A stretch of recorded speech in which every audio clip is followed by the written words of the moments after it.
This is my main ow. See you utakuja Monday. I needed space for my books, for my filing, for my... Forget the handbags at the top. There are times I've recorded in my car. Hi, my name is Adele Onyango, and this is part of a series of videos I'm doing answering questions on podcasting. So in this video, I'm going to talk about the space where I record my podcast. But before I get to that, great announcement. I am one of the speakers in this year's International Podcast Day celebrations, and it's a 24-hour live stream event. So wherever you are in the world, you can join in. There are speakers from 21 countries, and I'm so honored to be representing Kenya. Yes. So head over to internationalpodcastday.com for the schedule and get to learn more about the day and what to expect on the 30th of September when all this is going to be happening for 24 hours. My presentation is at 7 a.m. Yes, I have to wake up so early on the 30th of September, and that's Kenyan time. But if you go to internationalpodcastday.com, all the details are there, plus the schedule, plus all the speakers. All right, on to this video. So I handed in my resignation while I was working at Kiss FM on the 23rd of December 2018. Yes. And as per my contract, I needed to serve 3 months notice. So during this 3 months notice is when I was getting my equipment and changing our home spare room into my home office stroke recording space. It needed to not only be a space where I record podcasts, because I do also run my initiative, which is the Adele Onyango initiative. I do also do brand engagements. I do some consultancy work. So it needed to be a space where I can do all of those things and still feel like it's warm, a space where I can create, where I can have like brainstorms, where I can record video content, where I can have other people in here if I need to interview them. So it needed to do all of those things.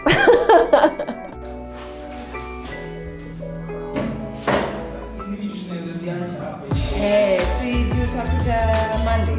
Yeah.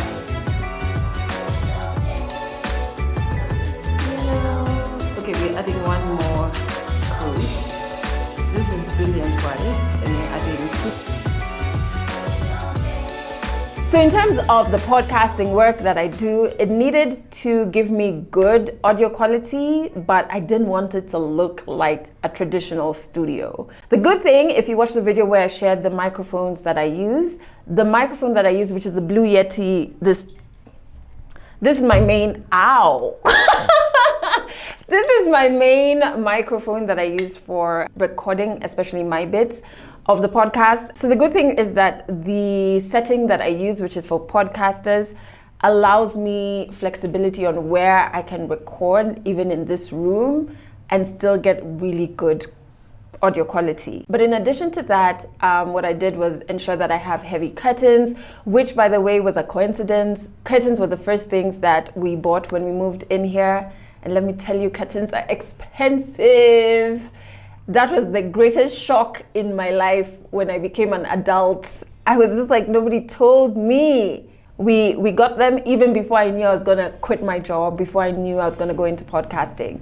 Good thing about the curtains that we have is that they are very, very heavy, so they work really well. The other thing that I have, which I got from a sentimental point, is my late mom's carpet, well, one of her carpets, and I just wanted to have like her energy in here, but also carpeting is a good thing to be able to reduce the echo in the room. And then I just filled the room up with stuff in terms of furniture. Well, stuff that was functional for me, so I needed a working desk, I needed space for my books, for my filing, for my...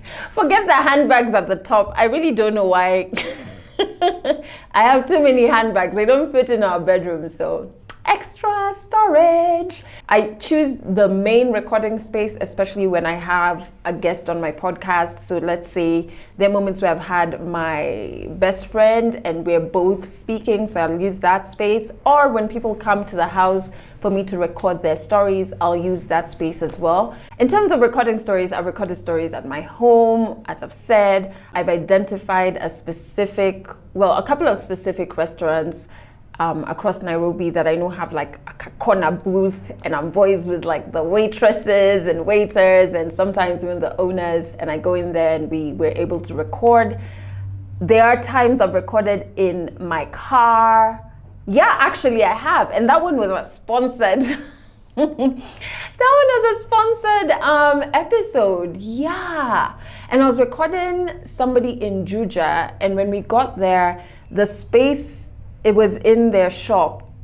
The next shop was doing some construction. And so there was just like, literally when I turned on my mic, it's like the fundi just started hammering. I was like, what the hell? Let's get into the car. But it was the hot season in Nairobi and we couldn't have the AC on because it would like make noise. But we ended up with such a beautiful story, beautiful sound quality, and the client was happy and so was I. So sometimes you gotta do what you gotta do. So I recorded in cars as well. Back to this space, that's for podcasting, but I also do voiceovers, both for my tags on my podcast, but also for like other commercial companies. So I do remember the last ones that I did, which were actually for a sponsored episode of my podcast.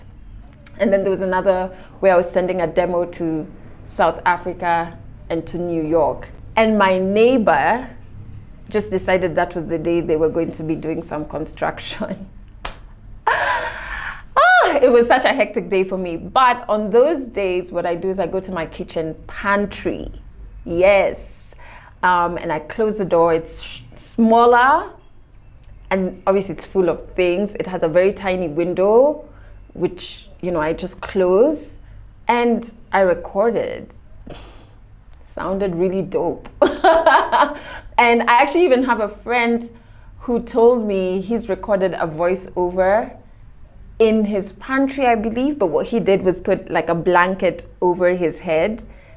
And let me tell you, he was doing a recording for like a short advert documentary thing. When I heard the finished product, I was just like, what? Shout out to Joby.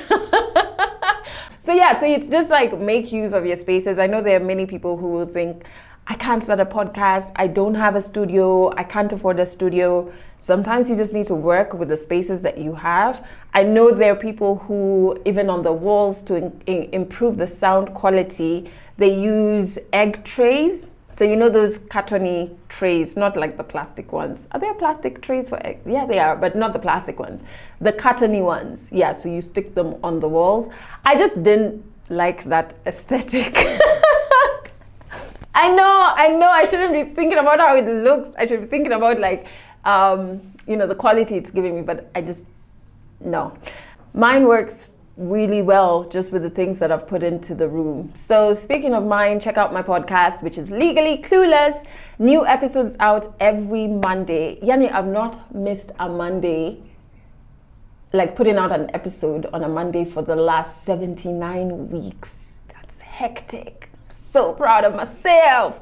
And not just any episode, like dope episodes. Like at the end of every recording, like every production day, I'm just like, wow, that's such a good episode.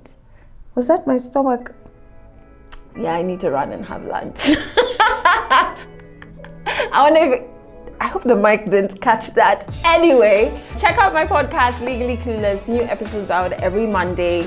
If you're watching this on Instagram TV, hit the link in my bio. If you're watching this on YouTube or Facebook, check out the link in the description. Well, until the next video, which I don't know when I'll put out.